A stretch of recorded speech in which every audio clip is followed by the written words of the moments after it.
আচ্ছা, ওকে। Table part 2 তে আপনাদের সবাইকে স্বাগতম। আর যারা টেবিল পার্ট 1 দেখেননি তারা অবশ্যই আমার চ্যানেলে এসে টেবিল পার্ট 1 টি দেখে নেবেন। তো টেবিল পার্ট 2 তে আমরা যেটা দেখব, টেবিলে অবশ্যই ক্লিক করতে হবে। টেবিলে ক্লিক করলে এখানে আমরা লেআউট দেখতে পাবো। তো লেআউটে ক্লিক করব। যেকোনো একটা রোতে ক্লিক করব। 1990 এই রোটাতে আমি ক্লিক করলাম। করার পরে আমি ইনসার্ট অ্যাবভ দিব। তাহলে কিন্তু যেখানে ক্লিক করা হয়েছে তার উপরে একটি অতিরিক্ত রো আসবে। তো এখানে ক্লিক করলাম ইনসার্ট অ্যাবভ। দেখুন বন্ধুরা, এখানে একটা অতিরিক্ত একটা সারি আসছে।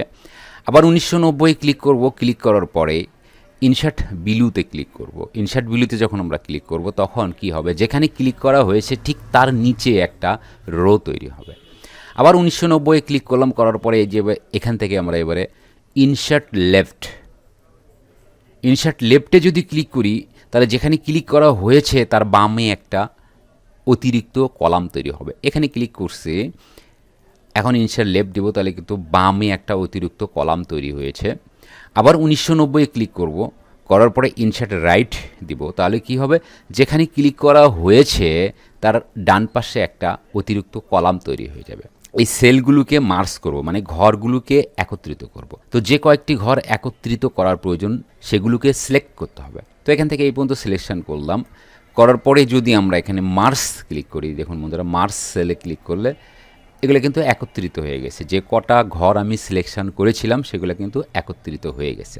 এখন কলাম রো টেবিল ডিলিট করতে চাইলে, অবশ্যই যদি আমি কলাম ডিলিট করতে চাই তাহলে শুধুমাত্র কলামে ক্লিক করতে হবে।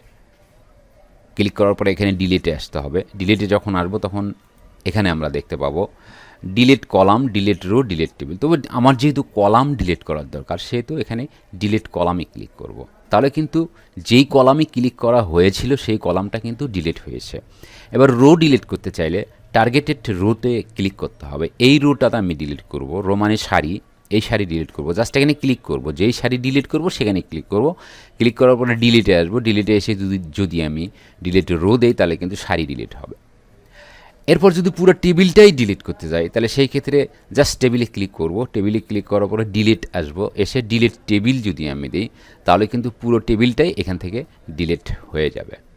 আবার নিয়ে আসলাম কন্ট্রোল জেড চেপে। বা লেখার অবস্থানটা যদি পরিবর্তন করতে চাই সেই ক্ষেত্রে এখানে আমরা এসএসসি এবং এইচএসসি সিলেকশন করলাম। করার পরে এখানে টেক্সট ডাইরেকশান আছে। দেখুন বন্ধুরা, এখানে টেক্সট ডাইরেকশান আছে। এখানে যদি ক্লিক করি তাহলে লেখার কিন্তু অবস্থানটা পরিবর্তন হয়ে গেছে, কিন্তু লেখাটা একদম ডান পাশে আসছে, ঘরের ডান পাশে আসছে। এটাকে যদি মাঝখানে নিতে চাই সেক্ষেত্রে আমাদের এখানে ক্লিক করতে হবে, অ্যালাইন সেন্টার, মানে লেখাটা সেন্টারে আসবে। এরপর আমরা যদি কোনো সংখ্যার যোগ করতে চাই, এখানে লেখা আছে জানুয়ারি মাসের যে টাকা আছে সেটার এখানে যোগটা আমরা বের করব। তাহলে যেটা করতে হবে, যেখানে যোগ আমাদের বের করার প্রয়োজন সেখানে ক্লিক করতে হবে। ক্লিক করার পরেই যদি আমরা এখানে ফর্মুলাতে আসি, বন্ধুরা এখানে দেখতে পাচ্ছি ফর্মুলা লেখা আছে। ফর্মুলাতে ক্লিক করলে এখানে একটা বক্স আসছে, ডায়লগ বক্স আসছে, যা আছে সব ওকে থাকবে। এখানে জাস্ট একটা ওকেতে ক্লিক করব এখানে, তাহলে কিন্তু এখানে যোগ বের করে দেবে। আবার ফেব্রুয়ারি মাসের যোগ করতে গেলে এখানে যেহেতু যোগ হবে এখানে ক্লিক করতে হবে, ঠিক যেখানে যোগ হবে সেখানে ক্লিক করতে হবে। তারপর ফর্মুলা আসতে হবে। ফর্মুলায় ক্লিক করার পরে এখান থেকে জাস্ট একটা ওকে দিব, এখানে কোনো চেঞ্জ করব না, ওকে দিব, তাহলে কিন্তু যোগ বের হয়ে আসবে। তো আশা রাখি বন্ধুরা টেবিল পার্ট টিউটোরিয়ালের লেআউটের সম্পূর্ণ কাজটি আপনারা খুব সুন্দরভাবে বুঝতে পেরেছেন। পরবর্তী টিউটোরিয়াল দেখার আমন্ত্রণ জানিয়ে আজকের মতো এখানেই শেষ করছি। ধন্যবাদ সবাইকে।